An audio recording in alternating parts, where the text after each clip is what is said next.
Bismillahirrahmanirrahim. Innal hamdalillah, sesungguhnya puji-pujian hanyalah milik Allah. Nahmaduhu, kita kembali memujinya, wa nasta'inuhu, dan memohon pertolongan kepadanya, wa nastaghfiruh, dan memohon ampun kepadanya.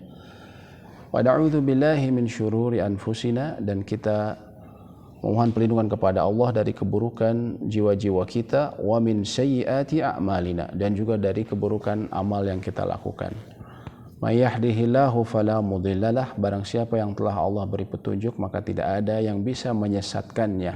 Wa may yudlil fala hadiyalah, dan barang siapa yang Allah biarkan dia di dalam kesesatan karena pengingkarannya, maka tidak ada yang bisa memberinya petunjuk satu orang pun. Wa asyhadu an la ilaha illallah wahdahu la syarikalah, saya bersaksi bahwa tiada ilah yang berhak disembah dengan hak kecuali Allah, wa anna Muhammadan abduhu wa rasuluh, dan bahwa Muhammad adalah hamba dan utusannya. Wa ba'd, qala Allah ta'ala fi kitabil aziz, Allah berfirman dalam salah satu ayatnya, ya ayyuhalladzina amanu taqullaha haqqa tuqatih, wahai orang-orang yang beriman, bertakwalah kalian kepada Allah dengan sebaik-baiknya takwa, wa la tamutunna illa wa antum muslimun, dan janganlah sampai kalian mati melainkan dalam keadaan berpegang teguh pada agama Islam. Wa qala Allah fi ayatin ukhra, dalam ayat lain Allah sebutkan, ya ayyuhalladzina amanu taqullaha wa qulu qawlan sadida, wahai orang-orang yang beriman, bertakwalah kalian kepada Allah dan berkatalah dengan perkataan yang benar, yang hak. Karena dengan berkata yang benar, yuslih lakum a'malakum, Allah akan perbaiki amal-amal kalian. Wa yaghfir lakum dzunubakum, dan mengampuni dosa-dosa kalian. Wa may yuti'illaha wa rasulah, barang siapa yang selalu berusaha taat kepada perintah Allah dan Rasulnya dengan kemampuan dia, faqad faza fawzan 'azima, dia sungguh telah mendapatkan kemenangan yang agung, kesuksesan yang sebenarnya yang bisa dimiliki oleh seseorang.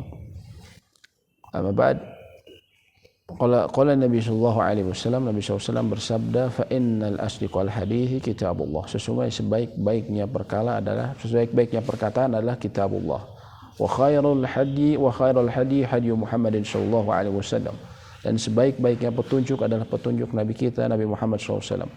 Wa syarrul umuri muhdatsatuha, dan seburuk-buruknya perkara di dalam agama adalah perkara baru yang diada-adakan. Wa kullu muhdatsatin bid'ah, dan setiap perkara baru yang diada-adakan adalah bid'ah. Wa kullu bid'atin dhalalah, dan setiap bid'ah akan mengarahkan kepada kesesatan.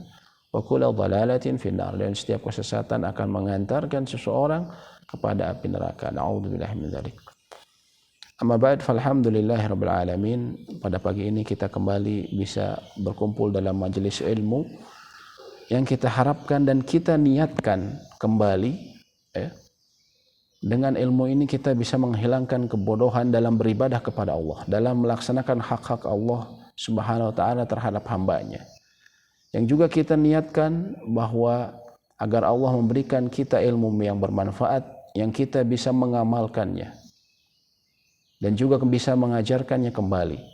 Dan juga kita berharap dari majelis ilmu adalah kita mendapatkan berbagai macam keutamaan, antara lain doa-doa makhluk yang ada di langit dan di bumi, yang disebutkan dalam hadis riwayat Imam Tirmizi, Nabi SAW mengatakan, la yastaghfirullahu man fis samawati wal ard, orang yang mempelajari agama ini dan mengajarkannya akan dimintai ampunan oleh penduduk langit dan bumi. Oleh karenanya kata para ulama, kalian yang kerap meminta doa kepada orang-orang soleh atau orang yang dianggap soleh, meminta doa kebaikan kepada mereka, maka bersegeralah untuk ke majelis ilmu, karena di situ ada antara lain doa makhluk yang mulia, antara lain malaikat, yang mereka la ya'sunallaha ma amarhum wa yaf'aluna ma yu'marun, mereka yang tidak pernah bermaksiat atas perintah Allah dan selalu mengerjakan apa yang dititahkan kepada mereka. Oleh karena itu merupakan sebuah kebahagiaan ketika Anda bisa duduk walaupun di rumah untuk bisa hadir di majelis ilmu. Jemaah yang semoga Allah lindungi kita dari segala macam keburukan, pada pagi ini kita akan melanjutkan pembahasan mengenai hadis Jibril, hadis kedua, Dan hadis kedua ini hadis yang sangat penting karena memuat mengenai fondasi-fondasi Islam. Dan kita masuk ke rukun Islam Yang ketiga yaitu antu'tiyaz zakat, dan kau memberikan zakat. Ya. Hadis yang menceritakan mengenai pertanyaan Jibril kepada Nabi SAW. Ketika ditanya apa itu Islam, beliau menjawab yang ketiga adalah antu'tiyaz zakah, kau memberikan zakat. Jemaah yang semoga Allah limpahkan kebaikan kepada kita dan keluarga. Sesungguhnya sudah selayaknya kita terus-menerus merenungkan, mentadaburi mengenai rezeki, limpahan rezeki yang Allah berikan kepada kita. Allahu latifum bi'ibadih yarzuqu man yasha.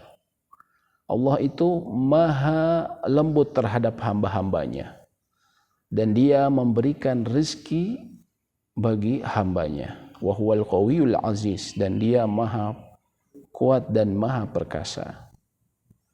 Dan rezeki yang diberikan kepada makhluknya merata. Ya. Semua makhluk yang ada di alam semesta ini Allah telah jamin rezekinya. Sebagaimana Allah sebutkan dalam surat Hud ayat 6.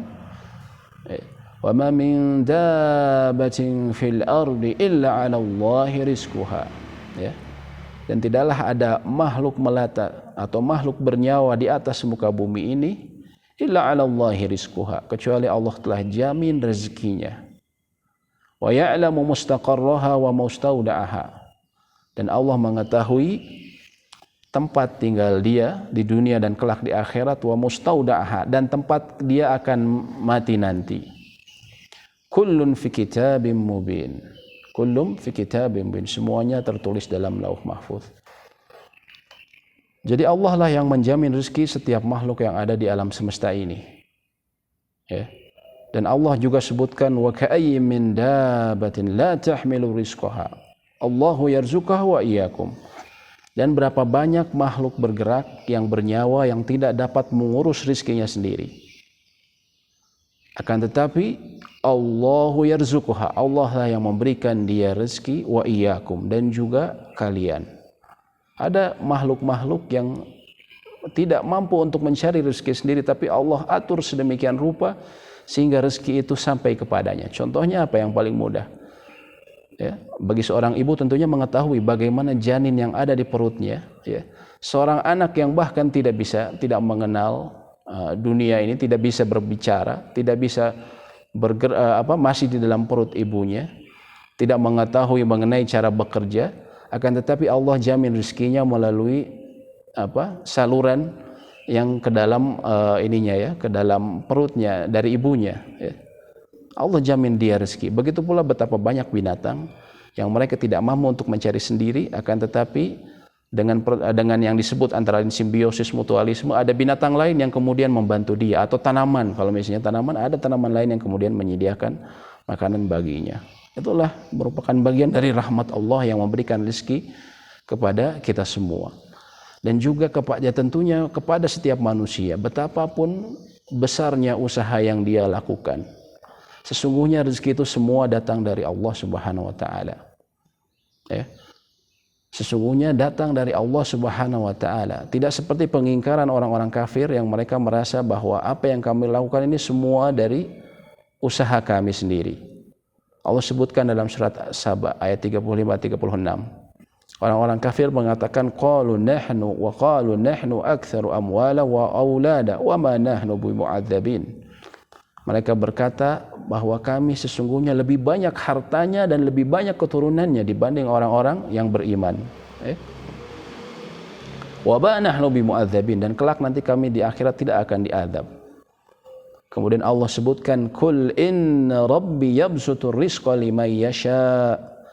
Ketahuilah bahwa sesungguhnya, katakan kepada mereka bahwa sesungguhnya Allah lah yang meluaskan rezeki mereka bagi siapa yang Allah kehendaki, wa yaqdiru, dan juga Allah membatasi rezeki seseorang, semuanya dengan kuasa Allah Subhanahu wa taala. Walakin aktsaran nasi la ya'lamun, akan tetapi kebanyakan manusia tidak mengetahuinya, tidak menyadarinya. Mereka menganggap bahwa sebab-sebab untuk memperoleh rezeki dianggap sebagai sumber rezekinya, sehingga tidak heran betapa banyak orang yang kemudian mengharapkan rezeki itu berada pada harta mereka atau pada juga karir dan jabatan mereka, pada atasan mereka, ya. Mereka menggantungkan pada sebabnya, padahal itu hanya jalan yang Allah berikan bagi mereka untuk memperoleh rezeki. Tapi mereka kemudian menjadikannya sebagai seolah-olah itu adalah masdar atau sumber dari rezeki mereka. Mereka menjadikan, sebagian manusia menjadikan pekerjaan mereka atau karir dan atasan mereka sebagai sumber rezeki. Sehingga tidak heran betapa banyak orang yang kemudian menggadaikan dirinya, menggadaikan keluarganya, bahkan menggadaikan agamanya demi mendapatkan keridhaan orang yang dianggap sebagai sumber rezeki, ya. Ketika misalnya seseorang datang waktu sholat, tapi atasannya meminta dia untuk terus standby dalam pekerjaannya, ya, untuk menunjukkan kesetiaan dia, maka dia kemudian lebih baik saya nanti kalau misalnya saya sholat sekarang keluar, ya, saya nggak akan dianggap tidak setia oleh atasan saya. Lalu dari mana saya dapat duit, katanya? Dari mana? Saya kerja apa lagi? Ya. Perkataan seperti ini banyak di masyarakat, atau anggapan seperti ini banyak di masyarakat. Padahal atasannya tersebut, pekerjaannya tersebut hanyalah wasilah, hanyalah jalan yang Allah berikan di antara pintu-pintu rezeki yang Allah bagikan ke setiap makhluk, ya. Dan kita renungi hadis dari Nabi SAW ketika beliau berpesan kepada Ibnu Abbas radhiyallahu taala anhu, sepupu beliau yang diriwayatkan dalam Imam Tirmizi. Nabi SAW mengatakan, ya, wa'lam anna al-ummata law ijtama'u, ketahuilah, law ijtama'at ala an yanfa'uka bi syai'in, ketahuilah, andaikan seluruh umat mereka semua bersepakat, berkumpul untuk apa? Ala an yanfa'uka bi syai'in, untuk memberikanmu sebuah manfaat, memberikanmu sesuatu, ya. Lam yanfa'uka illa bi syai'in qad kataballahu lak. Mereka tidak mungkin bisa memberikan satu manfaat sedikit pun, walaupun seluruh umat berkumpul, memberikan satu manfaat sedikit pun, illa ma kataballahu lak, kecuali apa yang telah Allah takdirkan bagimu. Kecuali apa yang telah Allah takdirkan bagimu. Walau ijtama'at ala an yadurruka bi syai'in, dan apabila mereka semua, seluruh manusia di muka bumi ini bersepakat untuk mencelakakan kamu, ya, atau memberikan kamu kerugian, menghancurkan misalnya usaha kamu, menutupi jalan rezeki kamu, ya, lam yadurruka illa bi syai'in qad kataballahu alaik. Mereka tidak mungkin bisa melakukannya kecuali atas apa yang telah Allah tetapkan bagimu, kecuali atas apa yang Allah tetapkan bagimu, ya. Rufi'atil aqlamu wa jaffatis suhuf, tinta telah diangkat, tinta catatan takdir telah diangkat, wa jaffatis suhuf, dan juga catatan takdir telah kering, ya. Jadi menunjukkan bahwa semua yang kita dapatkan pada hakikatnya telah Allah takdirkan, dan Allah lah yang memberikan rezeki, dan Allah lah yang mengizinkan bagi makhluk manapun memberikan manfaat bagi kita. Sebagaimana Allah lah yang mengizinkan, ya, adanya bahaya pada diri kita ataupun adanya kerugian dan segala macam kesulitan, ya. Semua telah Allah tetapkan. Oleh karena itu, bila tentunya kita menyadari bahwa Allah lah sumber dari rezeki kita, maka sudah sepatutnya kita bersyukur, ya. Sudah kita bersyukur, antara lain dengan kemudahan yang Allah berikan, ya. Kemudahan dari kesehatan dan juga dari kekayaan, ya. Allah sebutkan dalam surat Al-An'am ayat 165, ayat terakhir dari surat Al-An'am. Allah sebutkan, wa huwa alladzi ja'alakum khalaifal ardh, dan dialah yang telah menjadikan diri kalian sebagai khalifah fil ardh, sebagai pemimpin-pemimpin di muka bumi. Wa rafa'a ba'dakum fawqa ba'din, dan Allah mengangkat sebagian kalian dibandingkan yang lain. Ada yang Allah tinggikan jabatannya, ada yang Allah lebih berikan rezekinya lebih bagi dia, dan juga atau misalnya Allah berikan dia kesehatan yang lebih dibandingkan yang lainnya. Tujuannya apa? Liyabluwakum fima atakum, untuk agar Allah mengujimu atas apa yang telah Allah berikan bagimu, ya. Atas apa yang Allah berikan bagimu. Jadi intinya memang setiap orang itu pasti akan mendapatkan ada yang lebih. Ada dari segi kekayaan, ataupun dari pangkat, ataupun dari karir. Allah berikan lebih. Tapi tujuannya semata-mata bukan untuk usaha karena usaha dia. Ya. Akan tetapi ada tujuan di balik itu semua. Liyabluwakum fima atakum. Agar Allah menguji kalian atas apa yang telah Allah berikan baginya. Ya. Dan ujian itu antara lain bagi seseorang yang mendapatkan kenikmatan harta, antara lain dengan bersyukur kepada Allah, ya. Antara lain yang bersyukur yang paling utama adalah dengan menunaikan zakat, ya. Dan zakat adalah ibadah harta yang paling utama, di antara ibadah harta yang paling utama. Karena kita dapatkan dalam beberapa ayat, ya, Allah selalu sandingkan salat dengan atau zakat dengan salat, ibadah badaniyah yang paling utama. Kalau ditanya ibadah yang melibatkan badan, apa yang paling utama? Maka itu adalah salat. Bila yang ditanya lalu ibadah yang berhubungan dengan harta, apakah yang paling utama? Maka jawabannya adalah az-zakat, adalah zakat. Ya. Dan kita dapatkan dalam berbagai ayat, wa aqimus salata wa atuz zakah. Dan tegakkanlah salat dan tunaikanlah zakat. Ya, begitu banyak ayat yang kita bisa dapatkan di dalam Al-Quran. Dan juga karena dia merupakan kewajiban dan juga rukun Islam, yang Islam tidak bisa tegak tanpanya, ya, maka para ulama mengatakan, maka barang siapa yang mengingkari kewajiban zakat, padahal dia tahu bahwa itu wajib, ya, misalnya dia hidup di negara muslim yang ada ulamanya, yang ada dakwah di sana, lalu kemudian dia mengingkari bahwa zakat itu sudah tidak wajib, ya, maka dia telah keluar dari Islam secara ijma ulama, secara kesepakatan para seluruh ulama, ya, ketika mengatakan zakat itu tidak wajib. Na'udzubillahi min dzalik. Dan juga bila dia di negara muslim berlaku hukum murtad, maka dia akan diminta bertobat 3 kali. Bertobat 3 kali. Bila dia tidak bertobat, ya, kalau bertobat alhamdulillah, maka gugurlah kemudian ancaman hukuman bagi dia. Namun bila dia tidak bertobat, maka dia akan dikenai hukuman mati, ya, bagi mereka yang mengingkari kewajiban zakat. Lalu bagaimana dengan orang yang menolak memberikan zakat karena bakhil, ya, karena pelit, kikir, ya. Dan ini na'udzubillah banyak kita dapatkan di perkotaan. Orang-orang punya mobil mewah, rumah yang besar, bahkan banyak. Tapi kalau ditanya masalah zakat, ya saya sih suka ngasih-ngasih, ya. Tapi kalau zakat, ya dia antara pertama karena kebodohan dia, dan juga atau karena masa bodoh, tidak mau tahu, ya. Karena dia merasa harta yang dia usahakan ini hasil jerih payahnya sendiri. Dari pagi sampai sore dia banting tulang, sampai malam, bahkan sampai pagi lagi. Dia merasa tidak ada bagian orang lain di hartanya dia, ya. Jadi tapi ketika ditanya sebenarnya dia tahu saya wajib. Cuman di sini, saya rasa pelit dia tidak bisa dikalahkan, sehingga dia tidak bisa mau memberikan zakat, ya. Orang seperti ini, ya, dia tidak kafir, ya. Hanya saja dia dalam negara Islam dia akan diperangi. Sebagaimana juga dilakukan oleh Abu Bakar As-Siddiq. Sebagian ulama mengatakan, ya, ketika di dunia dia akan dikerangi. Abu Bakar As-Siddiq setelah Nabi SAW meninggal, beliau pernah memerangi sebuah kaum yang menolak memberikan zakat. Beliau mengatakan, wallahi la aqtulanna man farraqa baina salati wa zakah.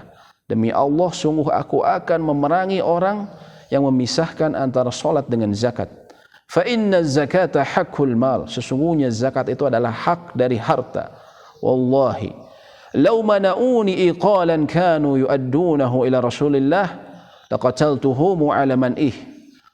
Demi Allah, sesungguhnya bila mereka menolak memberikan zakat atau memberikan zakat dari binatang dan juga memberikan ikatannya yang dahulu mereka berikan kepada Nabi SAW, ya, bahkan ikatannya kalau dulu itu bagian dari zakat, maka kata Abu Bakar, aku akan memerangi mereka. Subhanallah, ya. Dan yang paling mengerikan, mereka yang bakhil, yang semoga Allah lindungi kita dari sifat itu, kelak akan mendapatkan ancaman, ya. Nabi SAW dalam hadis riwayat Muslim, beliau menyebutkan, ma min sahibi dhahabin wala fiddah la yuaddi minha haqqaha, tidaklah ada seorang pemilik zahab, emas maupun perak, pemilik harta, la yuaddi minha haqqaha, tidak memberikan haknya, ya, illa idza kana yaumul qiyamah, kecuali nanti akan di hari kiamat, sufihat lahu safaihu minan nar, kelak di hari kiamat akan dibentangkan baginya batu besar nan lebar, lalu ia dipanggang di atasnya, lalu ia dipanggang di atas batu lebar tersebut, ya.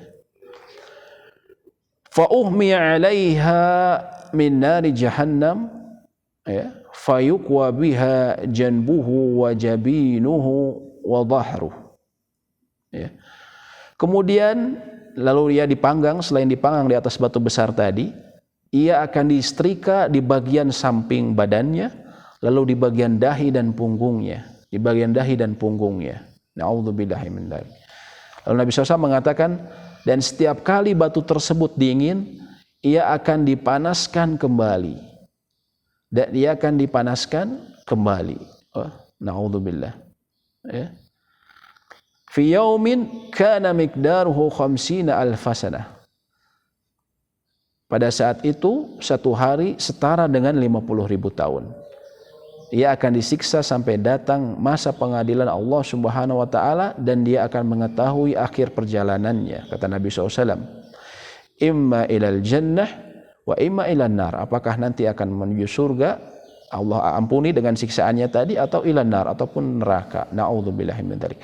Jadi ini ceritanya belum sampai neraka, ya. Orang yang menolak zakat karena bakhil, ini ceritanya belum sampai neraka, tapi dia sudah nanti di kiamat, sebelum datang pengadilan Allah, dia akan dibentangkan bagi dia batu besar yang lebar, lalu ia dipanggang di atasnya.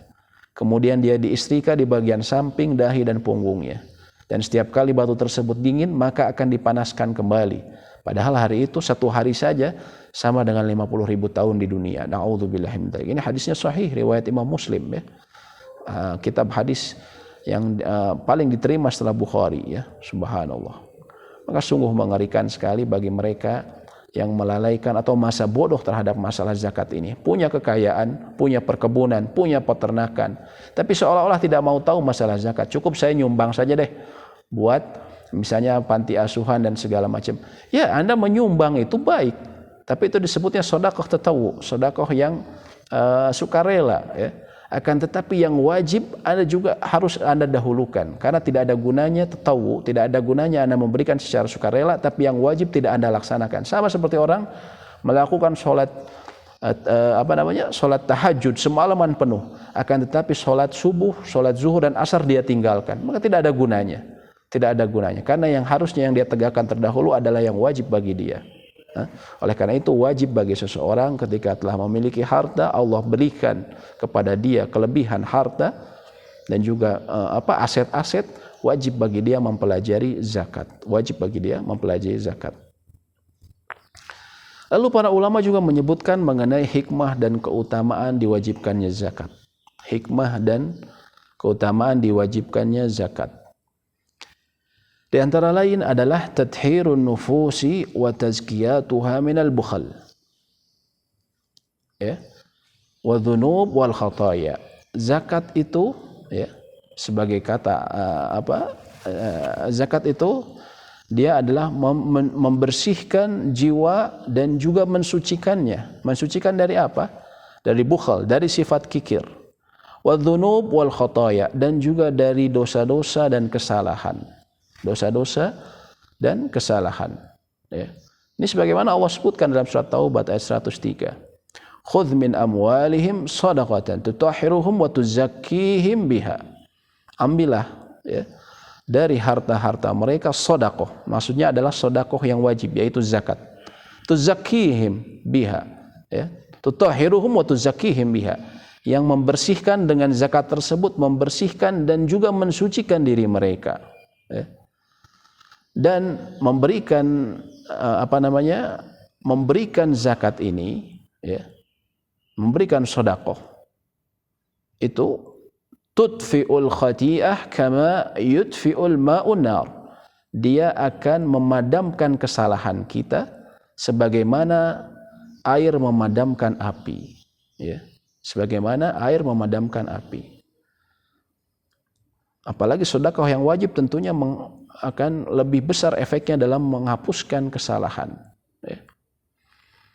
Dan juga selain menjadi sarana untuk menghapus dosa-dosa yang tentunya kita sulit terlepas dari dosa-dosa karena kita Bani Adam, ya. Sebagaimana saya sering katakan, jangan sampai kita merasa sombong, saya merasa tidak ada dosa sih, tidak ada kesalahan, ya.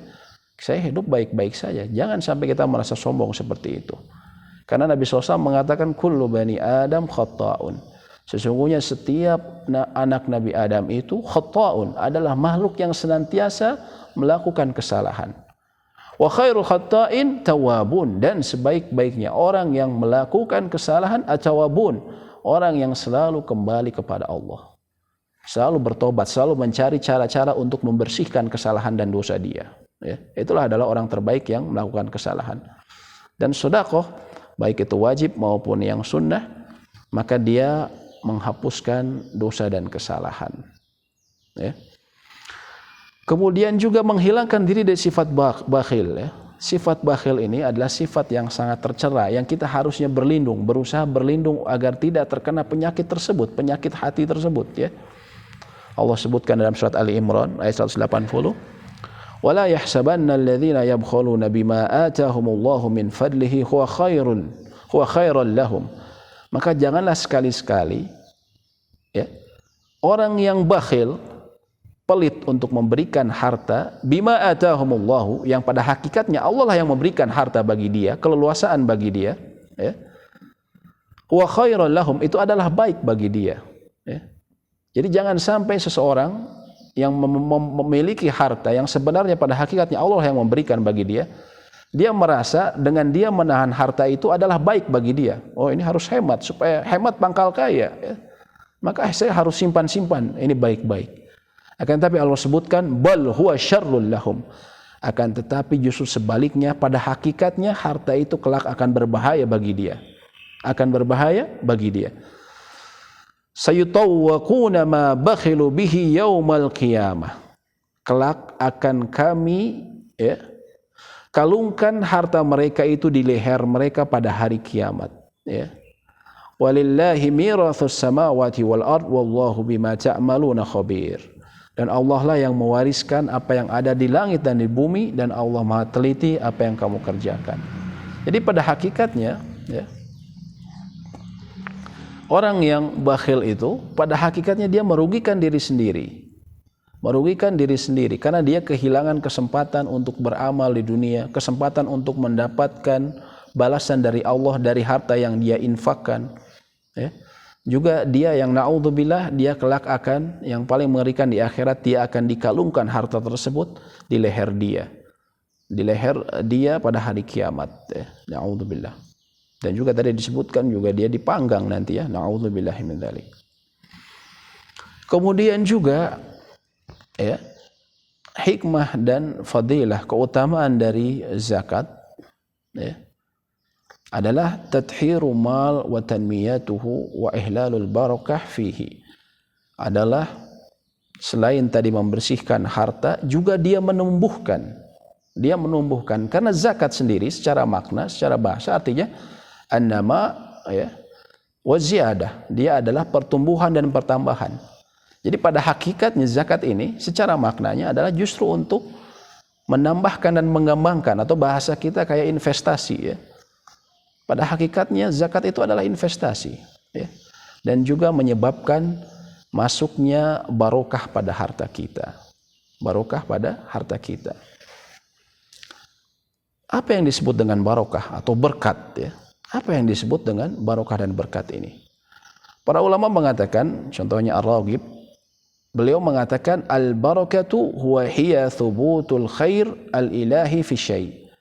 Yang disebut dengan barokah itu adalah tetapnya kebaikan ilahi pada sesuatu. Tetapnya kebaikan ilahi pada sesuatu, ya. Artinya karunia ilahi pada sesuatu. Tetapnya kebaikan karunia ilahi pada sesuatu, ya. Dan dia juga bermakna an-nama wa ziyadah, juga bermakna sama dengan zakat tadi. Barokah itu maknanya adalah menumbuhkan dan menambahkan, menumbuhkan dan menambahkan. Dan ini mengenai barokah ini banyak disebutkan dalam Al-Qur'an. Contohnya Allah menyebutkan mengenai Allah memberikan keberkahan kepada Nabi Musa ya, ketika beliau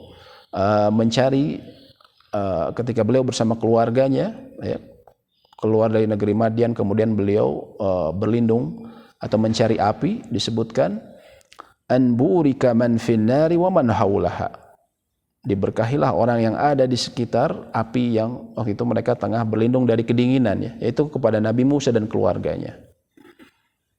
Dan juga Allah sebutkan mengenai keberkahan dari keluarga Nabi Yakub ya, yang kepada Nabi Ibrahim ya. Keluarga Nabi Ibrahim Allah sebutkan wa barakna alaihi wa ala Ishaq. Dalam surat Shafat Allah sebutkan dan kami berikan keberkahan baginya pada Nabi Ibrahim dan juga kepada Nabi Ishaq. Artinya keberkahannya adalah menetapnya kebaikan yang Allah berikan, karunia Allah yang berikan kepada seseorang ya. Bisa jadi kebaikan itu adalah kesehatan, bisa jadi kekayaan, bisa jadi misalnya keturunan ya, keturunan yang soleh dan segala macam. Lalu Allah tetapkan rezeki tersebut, karunia tersebut agar tidak hilang darinya. Bahkan juga barokah, di antara makna barokah tadi adalah Allah menumbuhkan dan juga Allah menambahkan. Bisa jadi hartanya tersebut, gajinya mungkin cuma 5.000 ya, atau 5 juta misalnya, akan tetapi seolah-olah dia memiliki ya 50 juta, atau Allah tambahkan dari arah yang tidak disangka-sangka ya. Sebagaimana ada ya kebarokahan ini ya, kadang orang membahasakannya, kita dapatnya sedikit tapi alhamdulillah cukup untuk segala macam, bisa ini bisa itu. Atau misalnya alhamdulillah saya dapatnya memang gajinya pas-pasan, tapi alhamdulillah anak-anak saya sehat sehingga saya tidak perlu ke dokter. Alhamdulillah makanan ada saja yang kemudian istilahnya berbagi bagi kami dan segala macam ya. Sebaliknya orang yang dicabut barokahnya, betapapun banyak harta dia selalu merasa kekurangan, sehingga selalu dia berusaha mencari sumber rezeki lain. Alasannya apa? Untuk kemudian merasa tidak tentram dengan harta yang telah ada, terus mencari lagi, investasi lagi di sini, investasi lagi di sana, terus ya. Karena dia merasa tidak pernah puas dengan apa yang dimiliki ya. Dan sekalinya ada harta juga cepat habisnya. Kadang na'udzubillah karena hilang barokah, bisa jadi hartanya habis dengan sesuatu yang tidak ada manfaatnya, ataupun Allah berikan dia cobaan ya, berupa penyakit-penyakit yang kemudian tidak jelas ya, ketika dihilangkan na'udzubillah barokahnya ya. Ada sebuah kisah yang disebutkan oleh Syekh Muhammad Shalih Al-Munajjid, salah seorang ulama di Saudi Arabia. Beliau mengatakan ada seseorang muhandis, seorang insinyur mekanik, seorang mekanik yang dia memiliki gaji sekitar 9.000 rial. 9.000 rial itu dikali 4.000 ya, kira-kira 36 juta ya, satu bulannya. Dan dia mengeluh ya, walaupun dia punya gaji seperti itu, tapi dia tidak pernah sampai akhir bulan sudah habis uangnya. Dia tidak pernah menyadari, saya nggak tahu bagaimana ini duit ini habis. Pokoknya kalau di akhir bulan duit sebanyak ini selalu habis terus. Saya tidak ngerti, kata dia. Ya, kemudian dia mengadu kepada Syekh. Ya. Dan dia mengadu juga kepada temannya ya, temannya yang soleh. Ya. Kemudian teman yang soleh ini bilang, maka menasihatkan dia untuk memberikan sedekah. Ya, tentunya pertama yang wajib, lalu kemudian sedekah tatawu, sedekah sukarela ya. Kemudian dia mulai dari setiap gajinya itu dia menyisihkan 500 real. Dari 9.000 real gajinya dia menyisihkan 500 real. Ya. Selalu di awal bulan dia sisihkan untuk diberikan sebagai sedekah. Ya. Ternyata ketika di akhir bulan ya, uangnya itu tersisa 2.000 real. Dari 9.000 real itu yang selama ini selalu habis, di tengah bulan sudah habis, di akhir bulan setelah dia mulai mensedekahkan seperti itu, di akhir bulan dia justru malah nyisa 2.000 real. atau sekitar 8 jutaan ya. Masih nyisa 8.000 real. Padahal katanya kebutuhan saya, pengeluaran saya sama-sama saja. Tiap bulan sama-sama aja. Tapi entah gimana, pokoknya duit ini masih nyisa 2.000 real kata dia. Akhirnya dia Masya Allah merasakan manfaatnya, keberkahan pada harta dia ketika dia mulai bersedekah tersebut. Akhirnya kemudian dia berazam untuk menambah sedekahnya tersebut. Dari setiap gajinya tersebut 900 real dia berikan, atau sekitar 10% dari gajinya. 900 real dia berikan. Nah, kemudian dia bercerita, wahai Syekh, setelah saya mulai memberikan 900 real, dalam waktu 5 bulan, Masya Allah katanya, tiba-tiba atasan saya memberikan saya kenaikan jabatan yang tanpa diduga-duga oleh saya. Dan tentunya alhamdulillah saya mendapatkan rezeki yang lebih, katanya. Alhamdulillah mendapatkan rezeki yang lebih. Dan kemudian dia bersyukur, kata dia, semenjak dia mulai kemudian memberikan sedekah tersebut, berbagi harta tersebut karena Allah, kemudian Allah memberikan keberkahan pada hartanya, pada keluarganya, dan juga semua urusan dia. Allah mudahkan, katanya. Allah mudahkan, walaupun misalnya dianggap gajinya kalau dihitung sebenarnya sama pengeluaran saya setiap tahun atau setiap bulan seperti bulan-bulan sebelumnya, tapi entah bagaimana uang ini bisa bersisa, Masya Allah. Oleh karena Nabi SAW mengatakan, itulah keajaiban dari sedekah ya. Nabi SAW mengatakan, ma naqasa malu abdin min sedekah. Tidak akan mungkin berkurang harta seseorang dari bersedekah. Tidak akan mungkin berkurang. Kelihatannya kalau dia hitung-hitung ya berkurang. Akan tetapi Allah berikan keberkahan ya. Kemudian Allah berikan dia rezeki dari arah yang tidak disangka-sangka. Dan juga ya, sedekah ini adalah sababun linaili rahmatillahi ta'ala, adalah sebab mendapatkan rahmat Allah subhanahu wa ta'ala, sebagaimana Allah sebutkan dalam surat Al-A'raf ayat 156. Surat Al-A'raf ayat 156, Allah sebutkan, wa rahmati wasi'at kulla syai', dan rahmatku meliputi segala sesuatu ya. Fas'aktubuha lilladzina yattaquna wa yu'tuna az-zakah, dan aku akan berikan ya, wajibkan bagi mereka yang bertakwa, wa yu'tuna zakah, dan mereka yang memberikan zakat. Allah sebutkan secara khusus, mereka yang memberikan zakat, Allah akan berikan rahmat bagi mereka. Kasih sayang Allah Subhanahu wa taala. Ya. Bayangkan bila Anda telah dikasih sayang, ada orang sayang kepada Anda, tentunya Anda minta apapun, ya, minta tolong ke dia, pasti dia akan mudahkan bagi dia. Oh, oke, saya tolong. Oke, kamu butuh berapa? Oke, saya kasih. Bagaimana dengan Allah Subhanahu wa taala yang pemilik alam semesta ini? Maka apa yang kita minta, Allah akan berikan insya Allah dengan hikmah dan keadilannya, ya, dengan hikmah dan keadilannya. Oleh karena itu, salah seorang ulama, Syekh Muhammad Shalih Al-Utsaimin, beliau mengatakan di antara makna rahmat adalah engkau memperoleh apa yang engkau ingin dan apa yang engkau inginkan dari kebaikan dunia dan akhirat, dari kebaikan dunia dan akhirat. Dan engkau dijauhkan dari sesuatu yang engkau tidak mau menimpamu, ya, dari keburukan-keburukan. Ya, maka Masya Allah, ini makna rahmat yang luar biasa. Siapa yang tidak menginginkan kebaikan dunia dan akhirat, dan siapa yang tidak mau dijauhkan dari segala macam keburukan ya. Dan itu terlingkup dalam rahmat Allah Subhanahu wa taala. Kemudian juga para ulama mengatakan di antara hikmah dan fadilah ketika seseorang memberikan sedekah, baik itu yang wajib zakat ya, yang utamanya, lalu kemudian sedekah tatawwu, sedekah yang kita berikan selain zakat, dia adalah muwasatu al-faqir wa sadda hajatil muhtajin. Dia adalah melapangkan dan juga menghibur orang-orang yang fakir dan juga menutup kebutuhan orang-orang yang membutuhkan. Ya, mimma yazidul mahabbah, yang akan menambahkan rasa kasih sayang. Ya. Wa yuhaqqiqu a'la darajati takaful al-ijtimai, dan juga akan menjadi jalan untuk ya, sebagai sarana untuk saling tolong menolong, saling menanggung di antara anggota masyarakat, ya, antara seseorang dengan masyarakatnya, saling tolong menolong di antara anggota masyarakat. Dan subhanallah, itulah Islam ya. Kalau dalam agama lain kita dapatkan ketika seseorang akan mempersembahkan sesuatu kepada Tuhan mereka, maka mereka memberikan antara lain contohnya sesajen ya. Sesajen itu kemudian dilempar ke laut ya, berupa makanan segala macam. Jadi tidak ada manfaatnya, sudah dibuat susah-susah, bahkan kadang dengan syarat-syarat tertentu kemudian dibuang, tidak ada manfaatnya. Akan tetapi Islam, Allah Subhanahu wa taala memerintahkan kita ketika ingin melaksanakan perintahnya, maka antara lain kita memberikannya kepada sesama, berupa yang wajib adalah antara lain zakat. Ya, sehingga manfaatnya dirasakan oleh semua orang ya.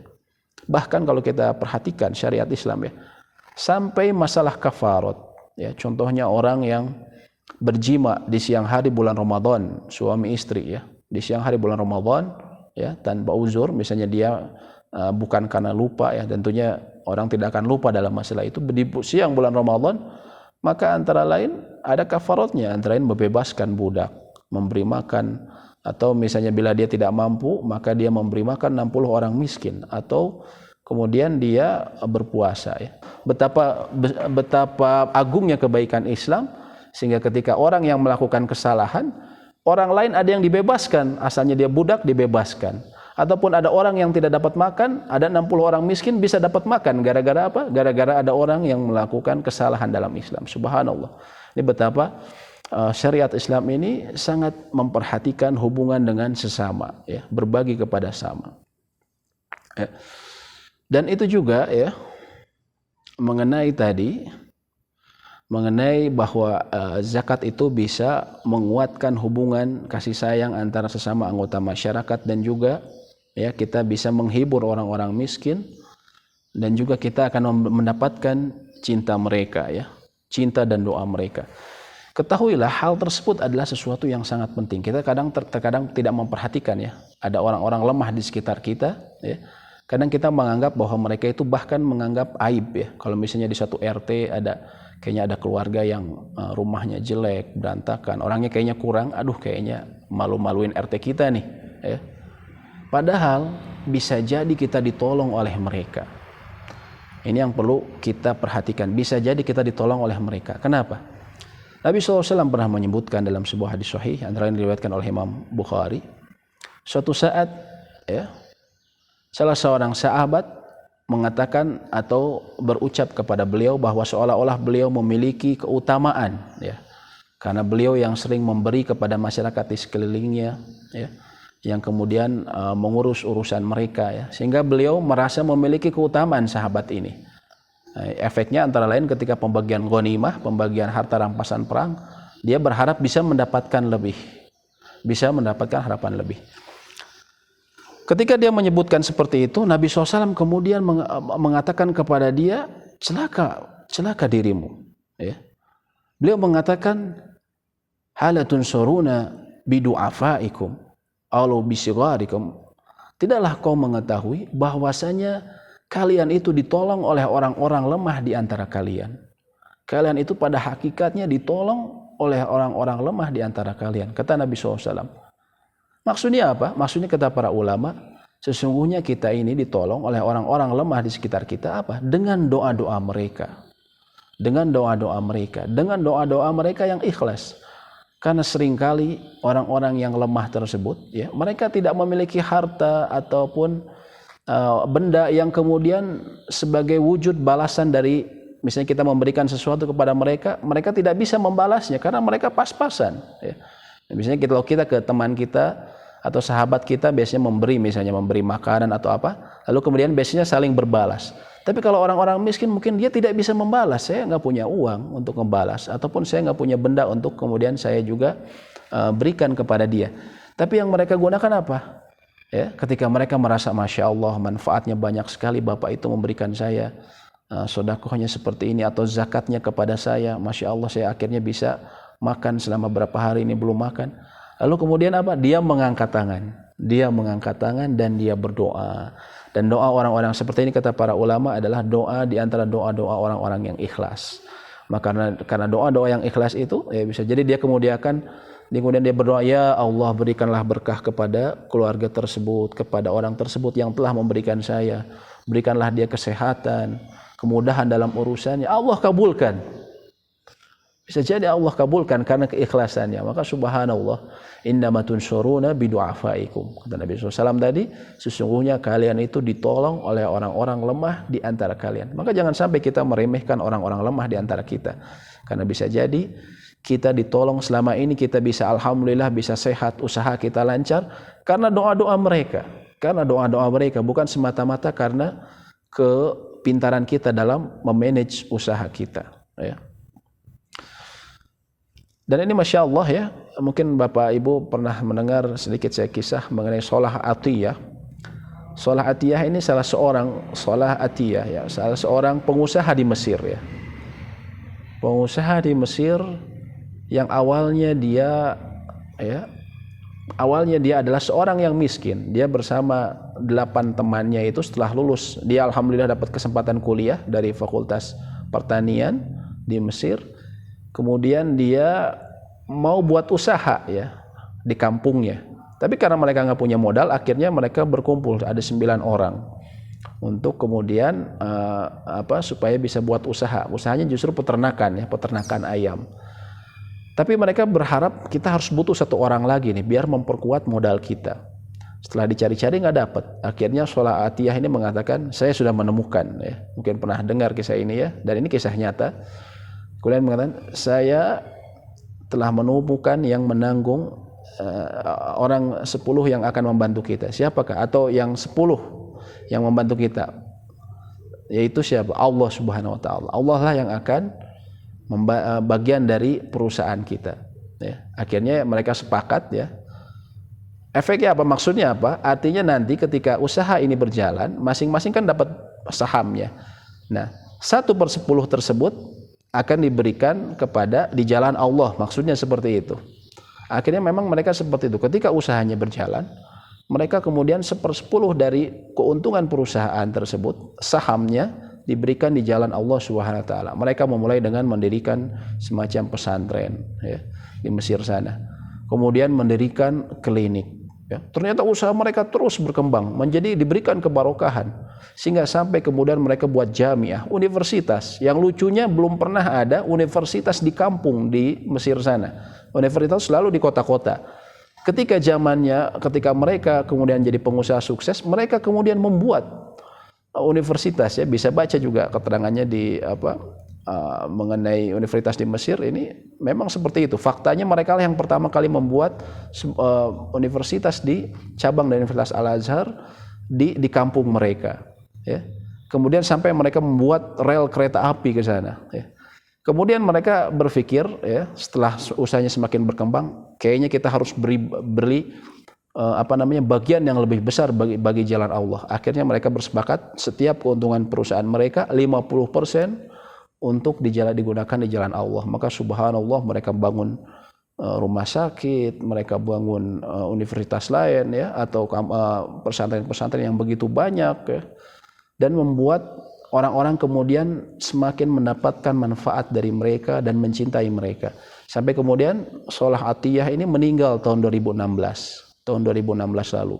Dan ternyata Masya Allah ya, bukti kecintaan masyarakat di sana adalah jenazah beliau ketika meninggal rahimahullah adalah salah satu jenazah yang paling banyak diantarkan oleh rakyat Mesir sepanjang sejarah modern ya. Anda bisa cek, bisa dilihat, ada videonya di YouTube juga ya. Salah Atiyah ini.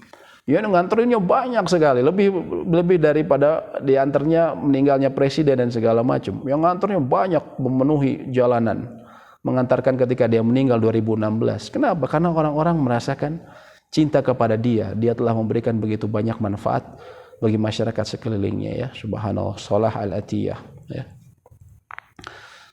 Ya, dan juga memberikan sedekah baik wajib maupun tatawwu tadi adalah ikhtibarul abdi fi ta'atihi li awamirillahi ta'ala.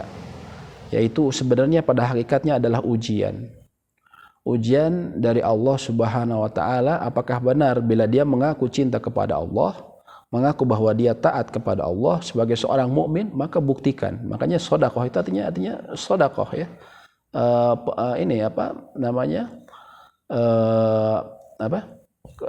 Kejujuran ya, menunjukkan kejujuran. Sedekah itu kejujuran iman dia ya.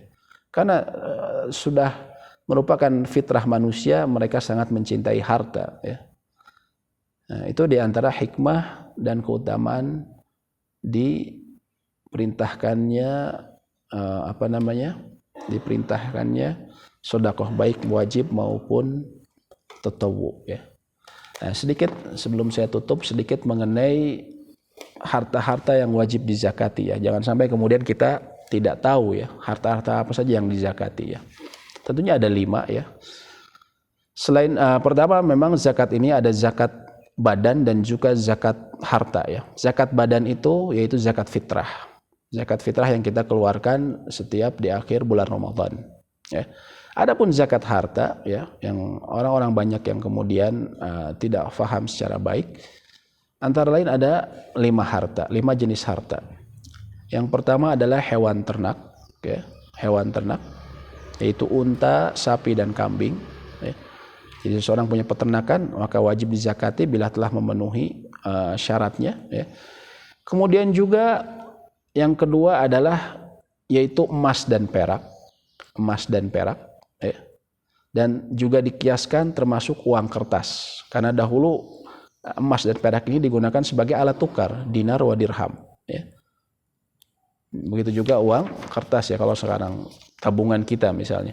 Yang ketiga adalah harta perniagaan ya. Contohnya yaitu barang-barang yang kita siapkan untuk jual beli agar memperoleh laba ya. Kita jualan maka itu pun ada zakatnya. Kemudian juga zakat dari biji-bijian dan buah-buahan. Biji-bijian di sini yang dimaksud adalah biji-bijian yang bisa jadi bahan makanan pokok. Contohnya gandum ya ataupun beras di negeri kita ya. Yang bisa bertahan lama ya. Termasuk juga buah-buahan antara lain kurma dan kismis ya. Kurma dan kismis dan juga termasuk jagung ya. Karena dia menjadi bahan pokok ya. Kemudian barang tambang dan rikas. Barang tambang ya, seseorang punya usaha pertambangan, maka dia ada zakatnya. Yang aturannya berbeda dengan zakat emas misalnya ataupun perak. Dan rikas. Rikas ini adalah contohnya barang-barang temuan, barang harta karun kalau bahasa kita ya. Harta karun dari benda, misalnya contohnya adalah benda-benda purbakala ya. Misalnya seseorang mendapatkan di halaman rumahnya dia menemukan misalnya peninggalan zaman Majapahit, ada gelang emas segala macam. Itu ada zakatnya, ada aturan zakatnya ya. Dan ini ya yang sering juga kita salah memahami ya bahwa 5 harta zakat tadi itu tidak berhubungan dengan Ramadan. Karena banyak orang yang salah persepsi bahwa zakat itu nanti dihitung setelah Ramadan.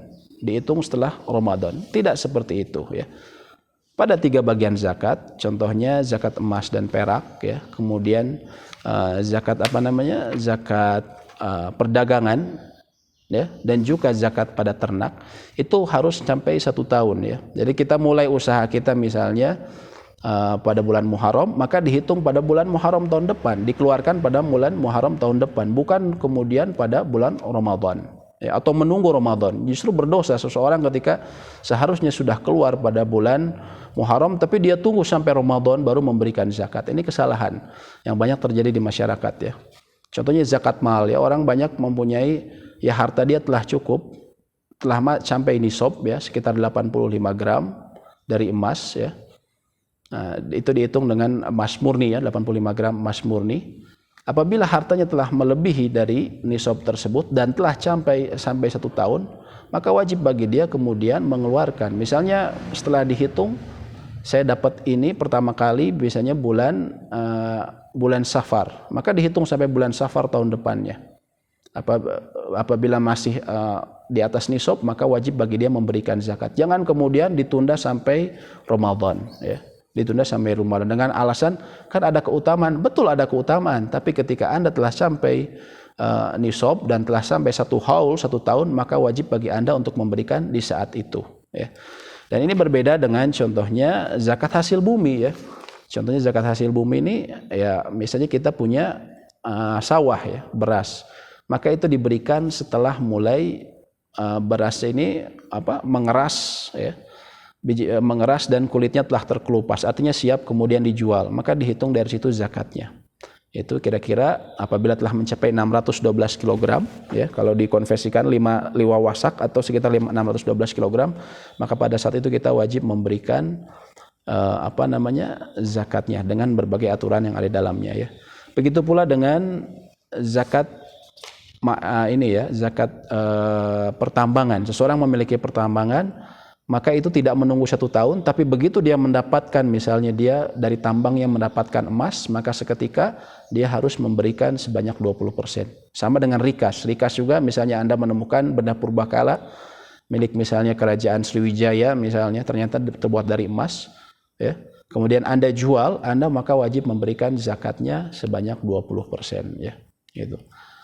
Demikian yang bisa kami sampaikan. Adapun penjelasan lebih rinci mengenai fikih zakat, insya Allah akan kami berikan di kesempatan yang lain. Ini hanya secara umum ya, mengenai zakat-zakat yang wajib dizakati tadi.